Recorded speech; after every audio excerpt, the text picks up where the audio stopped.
I decided to do audiology at Leeds Uni because the uni is where my sisters went. I know it's a very good uni, I know the teaching standard's high. And yeah, it's been really good, it was really nice, everybody on the course was really sweet. Placement experience was essential, it was amazing. I was placed in a few different places in my first year, and then in my second year I did my placement at Harrogate, and that continued on to my third year. And it was really good. It definitely equipped me for everything I need basically to do what I do today. Probably somebody who listens to their patient. Over lockdown, it's been a real experience for our patients. A lot of them are vulnerable, they've been self-isolating, they've been shielding. And so when they come and talk to you for their appointments, a lot of the time, just listening to what they have to say, because they might not have spoken to somebody for absolutely weeks. Listening to them, understanding them, and just, giving them that attention, the one-to-one, and really listening to what they're saying. I think that's a big part of being a good audiologist. Just really giving them that person-centered touch, listening to what they have to say and think, okay, so I understand you can't hear the TV or you can't hear on the phone. Let me see what I can do about it, or let me give you some advice about it. Really trying to basically help them, not just treating patients like they're all one. The impact of our role, I underestimated. When I was a student, I was seeing patients and they were really sweet, honestly so grateful. But when I started doing the role, I'll give you an example. I had a patient who sent me a thank you card like 2 weeks later through the post. And honestly, it made me so happy because I thought this patient's gone out of their way, purchased a thank you card, and remembered my name and said thank you very much to the girl I saw. I think her name was Lyba. The impact, I think we underestimate because we can hear fine.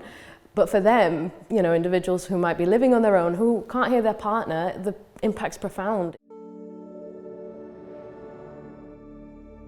There was this one patient that I realised, I've made a real difference here. They started crying in the appointment.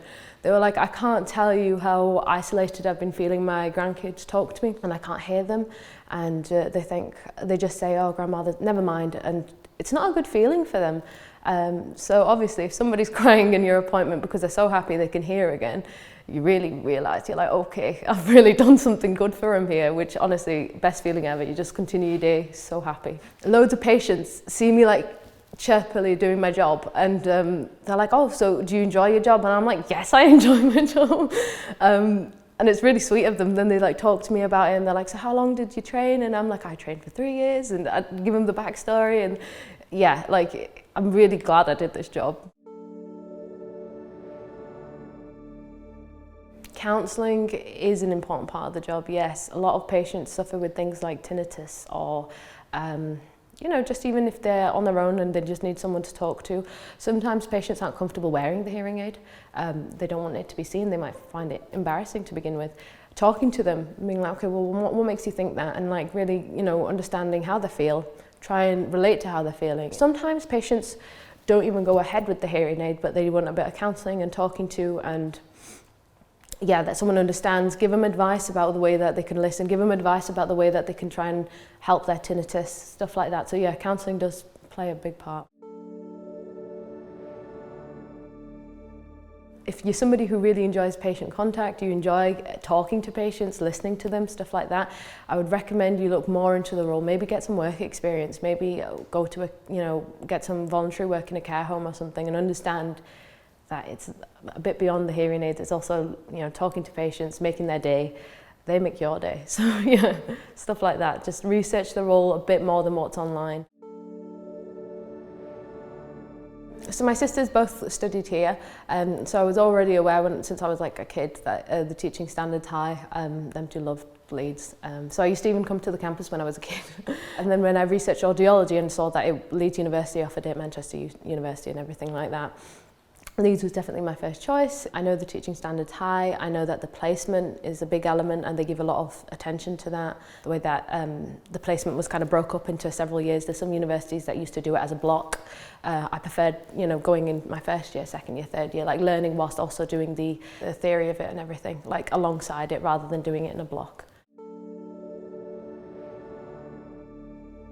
Talk to friends who have been to Leeds, talk to maybe family who have been to Leeds and stuff. Usually it'll be very positive things to say. Email people who are maybe on the course that you're looking to apply to. Everybody's really helpful and friendly. And just, go on campus open days, look at the courses that you're going into, look at their buildings, look at, is this somewhere you can see yourself being? Leeds definitely prepare you. In our third year we did this one module in which there was literally like a specific part where we had mock interviews, we made mock personal statements that you'd send to NHS jobs, and yeah, there was an interview little panel and they even gave you feedback. So I remember it was over Teams at the time, but it's helpful, isn't it? And so like when I was a graduate and I understood, okay, so I'm going to have an interview and stuff like that, I took on board all the tips that my lecturers gave me during my third year. And the personal statement element of it, I felt like I was much more comfortable writing a personal statement now that I've known what to do, and I'm getting advice from actual audiologists or people in the audiological field who have said, oh, well, maybe mention your personality more in here, or maybe, start off with this since we've asked for you to have these things on the personal specification of the job. So yeah, it was really helpful, and it prepared me a lot.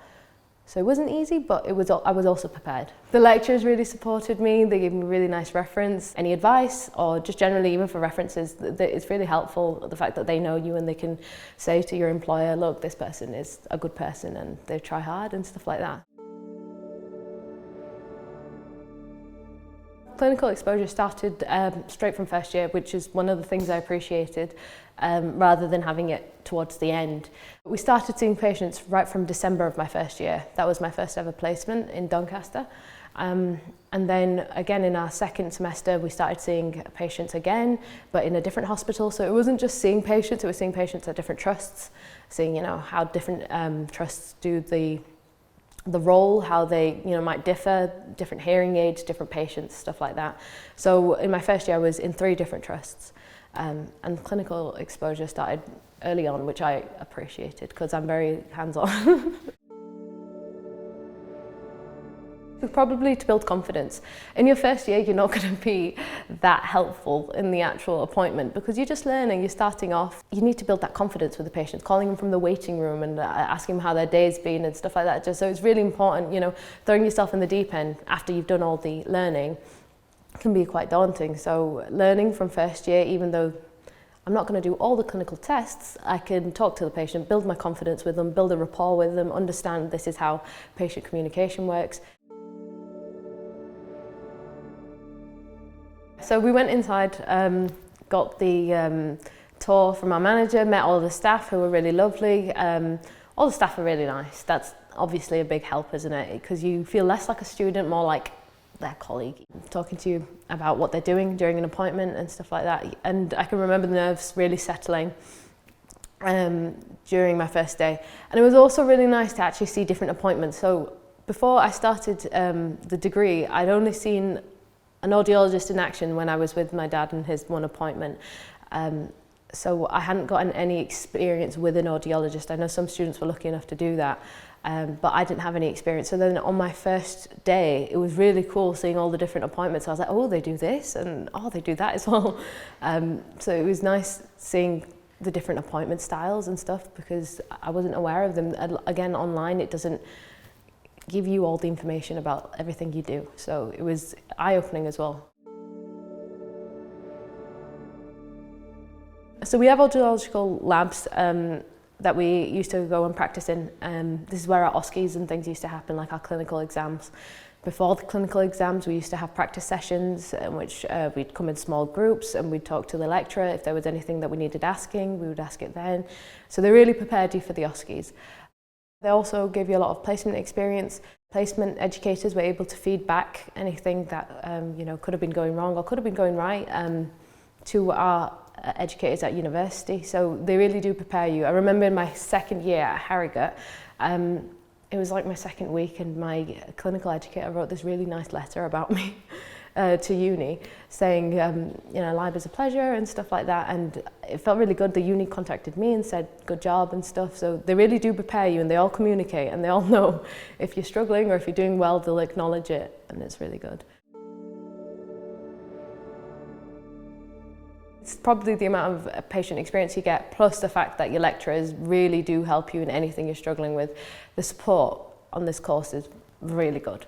So I can't speak for other universities, but I know that Leeds audiologists get the support. So if you're struggling with anything, there's someone there to help. And that's the best thing, you know, there can be, because at the end of it, ultimately, you're going to be going into practice without these lecturers. So the support in those 3 years is, you know, crucial. So feeling supported is important, and then when you go into practice, you'll probably be the best version of yourself that you can be.